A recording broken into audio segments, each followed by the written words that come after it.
Jean, chapitre 1. Au commencement, la parole existait déjà. La parole était avec Dieu et la parole était Dieu. Elle était au commencement avec Dieu. Tout a été fait par elle et rien de ce qui a été fait n'a été fait sans elle. En elle il y avait la vie, et cette vie était la lumière des êtres humains. La lumière brille dans les ténèbres, et les ténèbres ne l'ont pas accueillie. Il y eut un homme envoyé par Dieu, son nom était Jean. Il vint comme témoin, pour rendre témoignage à la lumière afin que tous croient par lui. Il n'était pas la lumière, mais il vint pour rendre témoignage à la lumière. Cette lumière était la vraie lumière qui, en venant dans le monde, éclaire tout être humain. Elle était dans le monde et le monde a été fait par elle, pourtant le monde ne l'a pas reconnue. Elle est venue chez les siens, et les siens ne l'ont pas accueillie.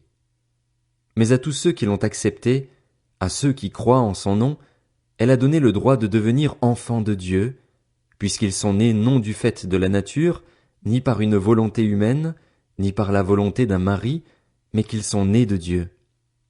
Et la parole s'est faite homme, elle a habité parmi nous, pleine de grâce et de vérité, et nous avons contemplé sa gloire, une gloire comme celle du Fils unique venu du Père. Jean lui a rendu témoignage et s'est écrié, « C'est celui à propos duquel j'ai dit, celui qui vient après moi m'a précédé, car il était avant moi. » Nous avons tous reçu de sa plénitude, et grâce sur grâce. En effet, la loi a été donnée à travers Moïse, mais la grâce et la vérité sont venues à travers Jésus-Christ. Personne n'a jamais vu Dieu. Dieu, le Fils unique, qui est dans l'intimité du Père, est celui qui l'a fait connaître. Voici le témoignage de Jean lorsque les Juifs envoyèrent de Jérusalem des prêtres et des Lévites pour lui demander « Toi, qui es-tu » Il déclara et sans restriction affirma « Moi, je ne suis pas le Messie. » Ils lui demandèrent « Qui es-tu donc? Es-tu Élie » Et il dit « Je ne le suis pas. » « Es-tu le prophète » Et il répondit « Non. » Ils lui dirent alors « Qui es-tu? Nous devons donner une réponse à ceux qui nous ont envoyés. Que dis-tu de toi-même? » Moi, dit-il, je suis la voix de celui qui crie dans le désert, rendez le chemin du Seigneur droit, comme l'a dit le prophète Ésaïe. Ceux qui avaient été envoyés étaient des pharisiens. Ils lui posèrent encore cette question. Pourquoi donc baptises-tu, si tu n'es ni le Messie, ni Élie, ni le prophète? Jean leur répondit, moi, je baptise d'eau, mais au milieu de vous se trouve quelqu'un que vous ne connaissez pas. Il vient après moi, mais il m'a précédé, et je ne suis pas digne de détacher la courroie de ses sandales. Cela se passait à Béthanie, de l'autre côté du Jourdain, où Jean baptisait.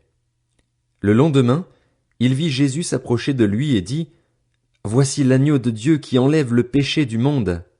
C'est celui à propos duquel j'ai dit, Après moi vient un homme qui m'a précédé, car il existait avant moi.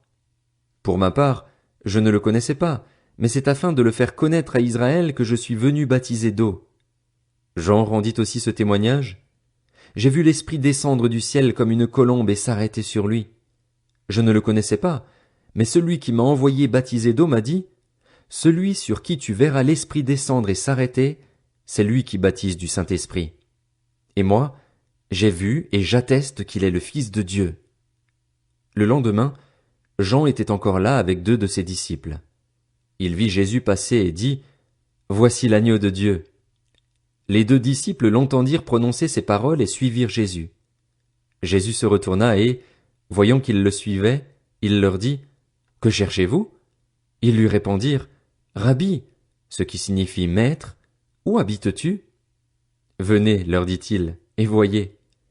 Ils y allèrent donc, virent où il habitait et restèrent avec lui ce jour-là. C'était environ 4 heures de l'après-midi.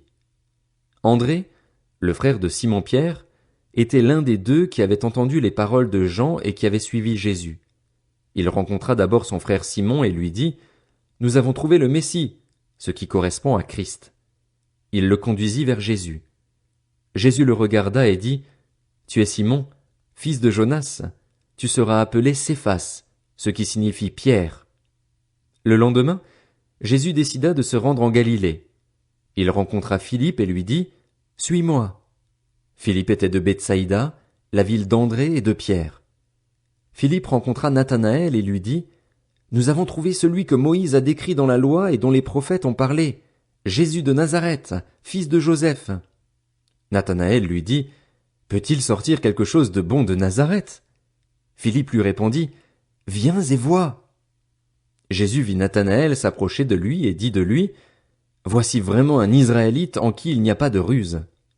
D'où me connais-tu? Lui dit Nathanaël. Jésus lui répondit, avant que Philippe t'appelle, quand tu étais sous le figuier, je t'ai vu. Nathanaël répondit, Maître, tu es le Fils de Dieu, tu es le roi d'Israël. Jésus lui répondit, parce que je t'ai dit que je t'ai vu sous le figuier, tu crois? Tu verras de plus grandes choses que celles-ci. Il ajouta, en vérité, je vous le dis, vous verrez désormais le ciel ouvert et les anges de Dieu monter et descendre au-dessus du Fils de l'homme.